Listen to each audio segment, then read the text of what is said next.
All right, welcome back. It's been a little bit, but I'm trying to get back on track. There's something I want to talk about today that I had absolutely no idea about going into this experience, and especially because I'm not a medical person, none of that. And if you're new here, I had brain surgery about a year and a half ago, almost 2 years ago now. Damn. That time went by super fast. Anyway, what I want to talk about is the amount of time it takes to prepare you for surgery once you're actually in the OR and knocked out. So, again, I had brain surgery and it was through my nose, just to give everybody some context. Now, of course, I was told this on the back end, but going into it, I was brought into the OR and I was, given anesthesia and I was knocked out. From the time I was knocked out until the time they actually started operating on me was almost an hour. And I remember thinking, what were y'all doing for an hour? Like, was I just there, just knocked out? And you know what I'm saying? Like, what could take that long? So when I talk about the things that happened, these are in no particular order or sequence of events, but they're just the things that I remember them telling me post-surgery. One thing they have to do, which makes sense, obviously, all of this makes sense, but you'll understand, is they have to thoroughly sterilize the whatever area they're operating on. So for me, the first thing they did was in this process is sterilize my entire face. They put something, I don't know what the solution is called, but they put something all over my face and they had to let that dry, and they did multiple rounds of that. So put this stuff on, let it dry, put it on again, let it dry. Then they had to sterilize my nasal canal. So they took the same solution, put it all the way up my nasal canal, let it dry, do it again. I think that process for my nose alone was like 4 rounds of sterilization. So that was having to do with my face or my head. And then they also put the head clamp on me. And I made a whole separate video about head clamps, and no matter what type of brain surgery you have, your head will be in a head clamp. And it looks like a medieval torture device. It looks crazy.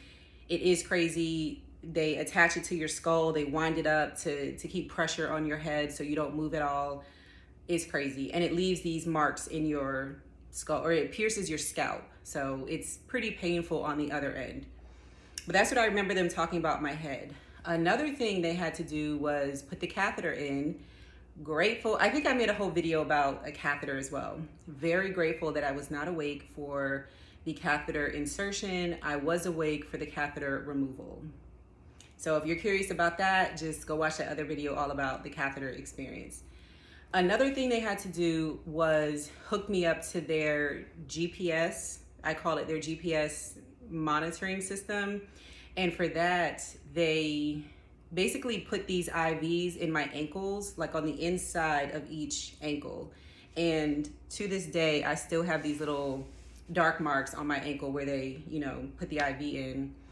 So they hooked me up to that, and I made a video about that as well. I can't remember if that machine was the same one that monitored my body's electrical system. So for instance, if I had a stroke or a heart attack on the table, that machine would let them know immediately something's wrong. This is the part of the body it's in, all like that. So they had to do all of that, and that takes time. I'm pretty sure there were other things involved, but the main things I remember was the sterilization of the face and the nose, the head clamp, the catheter, and the hooking me up to the electrical or the GPS system. So a lot of these things just take a lot of time. During that time, the surgeons, I don't even think were in the OR. They were doing whatever else they were doing. And the other doctors and nurses and maybe techs, I'm not sure, were doing all of that kind of prep work so that when the actual surgeons come in, they can just come right in, get started, drilling holes in my face, doing all of that. So yeah, surgery prep takes a while. And so I'm making this video, obviously to let you all know, especially if you're having a brain surgery coming up, but also it's important for your families to know because that, goes into the surgery time. So, you know, for me, I went in, I want to say at like 7:45 in the morning. And, you know, I think for families, especially if you haven't been through this before, they think, okay, you're taken in, you're giving your anesthesia, and they immediately start working on you. So they're kind of expecting you to come out at a certain time, you know, and sometimes it could just take a little bit longer. The sterilization process can take longer. The actual surgery can take longer if you have any kind of complications. So it's good to let your family know ahead of time.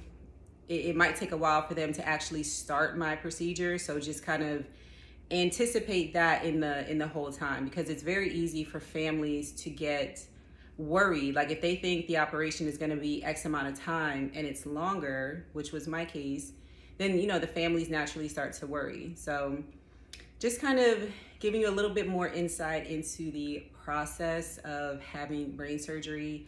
This was my first ever operation, so I went into this very much blind. And I know every operation is different, but just the whole hospital experience. I had never even been admitted to a hospital.